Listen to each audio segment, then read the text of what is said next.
Hi everyone, this is Dormouse03, and this is the first video in a new series that I'm trying out for my channel called What's Pushing My Buttons. These videos are going to be where I'm talking about topics, things that are about gaming or relevant to the gaming industry, and I'm going to be addressing topics, mostly things that are probably pissing me off a little bit, things that just get to me. And maybe sometimes things that I'm really excited about, but the connotation of the pushing your buttons title implies that it's probably going to be more so just a place for me to talk about things that are aggravating a little bit. So this video's topic is going to be game developers, artistic integrity, and PR spin. So what got me thinking about this recently was in the upcoming days to E3. I've been reading up on a lot of things, reading up on a lot of the new games that are going to be coming out, that they're probably going to be talking about and covering at that exposition. And one of the games that I'm really excited for, and that I read some news about and watched some videos on and read some things from the developers and so forth, is Resident Evil 6. And it looks like a cool game, but I'm not really going to talk about that so much as the part of the interview that got me going, and that part of the interview was with the director of the game, and forgive me, I'm probably mispronouncing his name, but Eiichiro Sasaki. Sure that that's just butchering this poor guy's name, but in any case, he was talking about some of the new gameplay mechanics and how they're going to make things smoother, things like you can move and shoot at the same time, you can slide into cover, you can slide and shoot, just various mechanics that are going to be different for Resident Evil 6 as opposed to all the previous games, in particular Resident Evil 5, I guess. And something that he said during that talk was that, you know, we're changing up the control schemes, and that some people might think that we're changing the control schemes because they weren't as good in previous games, but that's not necessarily true. We just want to be able to use different types of control schemes to be able to have more options to tell the story that we want to tell. Okay, so that sounds good on paper. And this was an English guy sort of translating what Mr. Sasaki was saying, and so it could have been a bad translation of that. But what really got me was, oh, we're not really changing them because we didn't think they were as good in previous games. And that kind of got me a little bit, because I know that Resident Evil 5, while I think it was a great game, I enjoyed it a lot, I think it was very different from previous games, taking the more action as opposed to tension horror, you know, the sort of tension-building horror theme. And so, you know, that's fine. It was a good game, it was enjoyable. The graphics were great, and the co-op worked pretty well. And so, you know, overall, I really enjoyed the game. I thought it was a good game. But there were some things that were pretty much universally criticized, and I say universally criticized, when I say that I mean by game critics who do that for a living, and by consumers, players, people who are just talking about it on forums and blogs and things like that, and to each other. So one of the things that it was universally criticized for was this kind of antiquated control system where when you go to aim and shoot, your character stops moving. And for a game that's coming out on this generation of consoles, that was sort of, I mean, it was an antiquated control setup. And I'm not saying that there isn't anything necessarily inherently wrong with that. I'm just saying that it's something that probably could have been made better.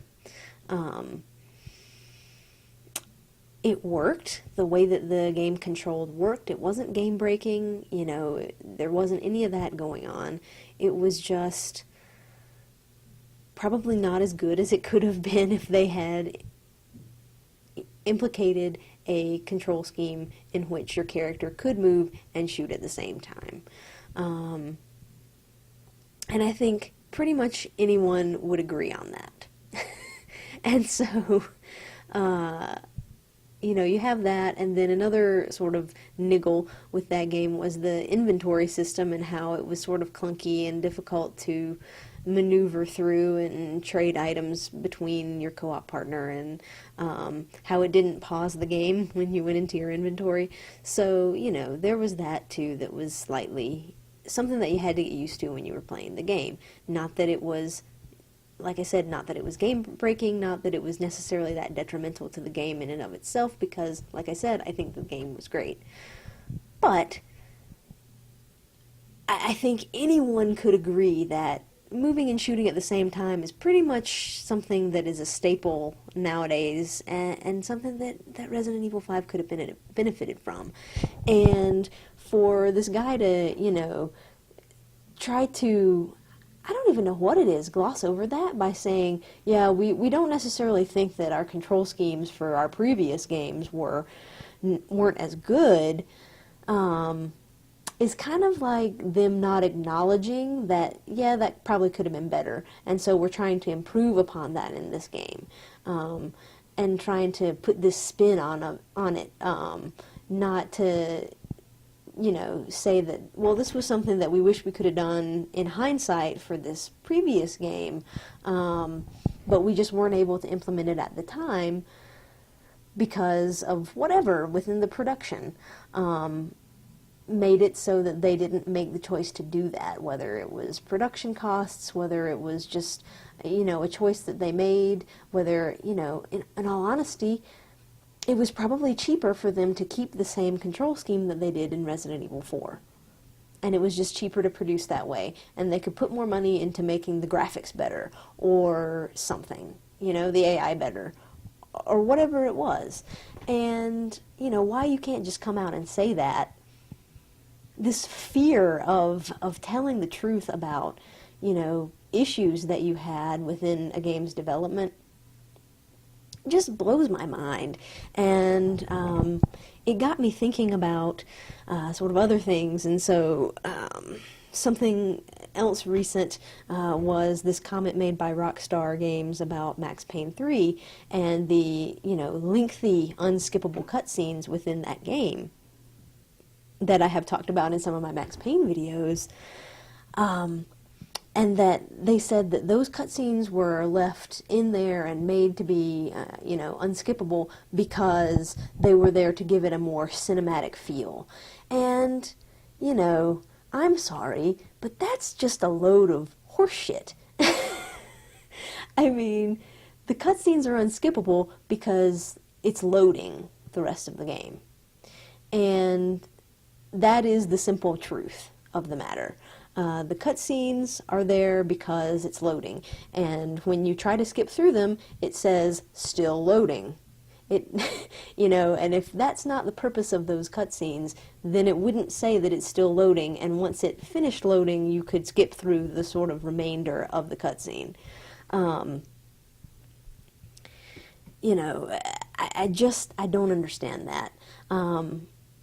Another thing is that, in something like New York Minute mode, or arcade mode, where you're not playing for a cinematic experience, why are the cutscenes still unskippable? I mean, I know they cut a bunch of them out, and that's how they got around that by making it chapter by chapter that you go through, and so they were able to cut out some of the beginning and ending cinematics. But all of those cinematics within the middle, while it's loading the rest of the game within the middle of a chapter, they're still unskippable. And it's because they are replacing a loading screen. And it was a choice that they probably made that, people bitch about loading screens, and it's not fun to watch a loading screen, so we're just going to hide our loading screens by putting them within these cinematics. And, I think that's a choice. That's something that was, I think, valid to try out and see how it works. I don't think that it worked as well in practice, because I'd much rather watch a 30-second loading screen the third or fourth time I play through the game than an 8-minute unskippable cutscene.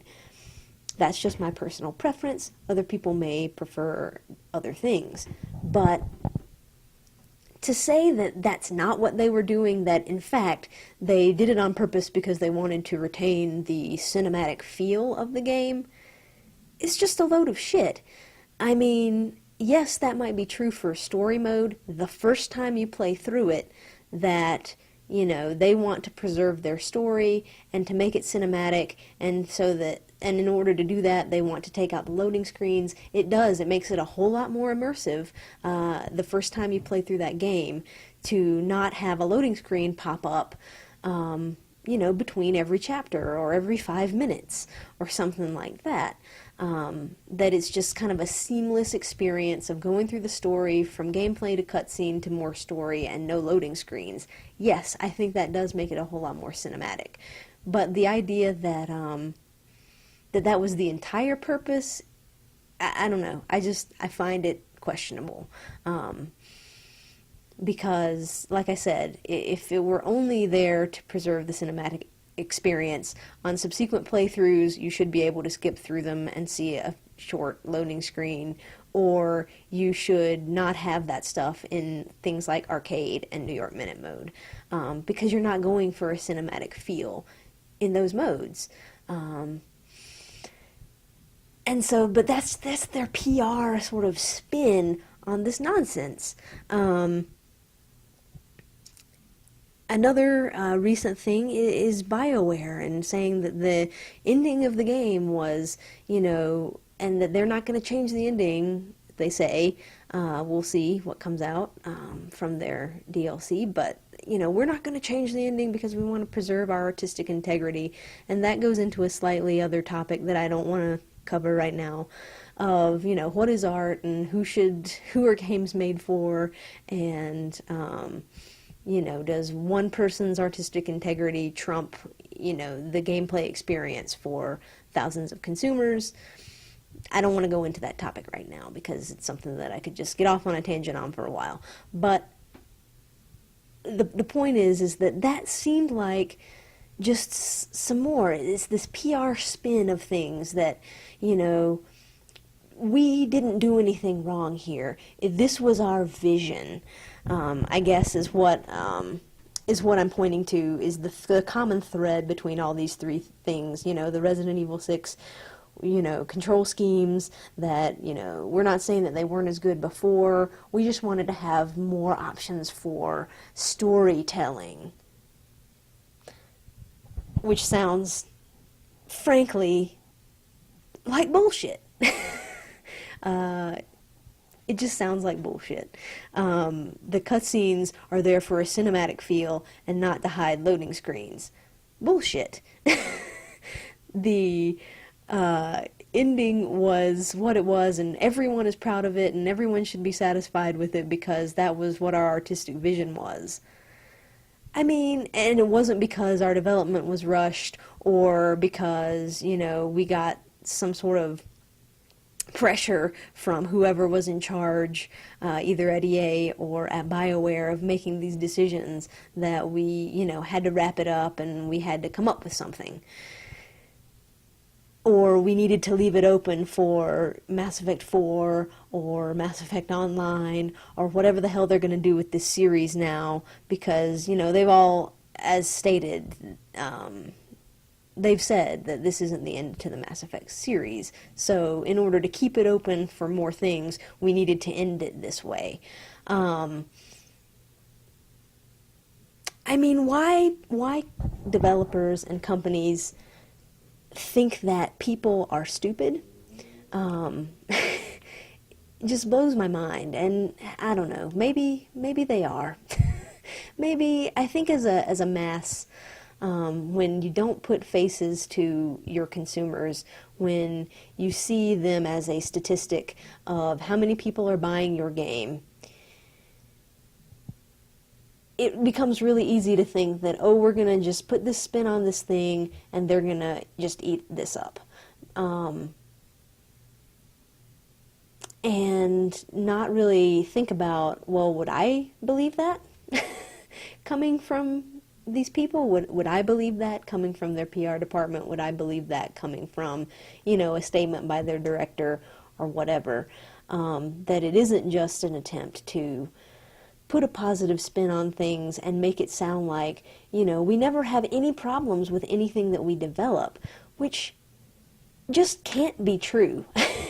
I mean, as someone who's creating something that is on a deadline, that is published in order to sell copies to consumers, and they need to push it out at a certain time, and they need to make a deadline, and they need to use a certain amount of tech, and they need to put it on these consoles, and it needs to have this kind of gameplay element, and et cetera, et cetera. I mean, there's all kinds of just nitpicky things that go into the development of a game, and I don't know that much about it because I'm not a game developer, but from what I have heard and read and the developers say, and the sort of news about the industry, is that there are all these sort of steps and hurdles to making a game, and the idea that you're going to make it perfectly and it's going to come out and everything about it is going to be exactly the way that you imagined when you had that first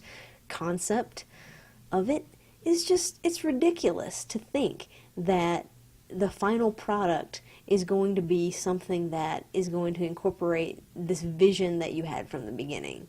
And there's going to be no hiccups and nothing that you would ever want to change about that. I mean, patches and DLC and, multiple versions that come out of games that have extended things on them and that have bugs fixed and stuff like that is just evidence to the fact that, these things are made and they're put out there, but they're not necessarily perfect on day one.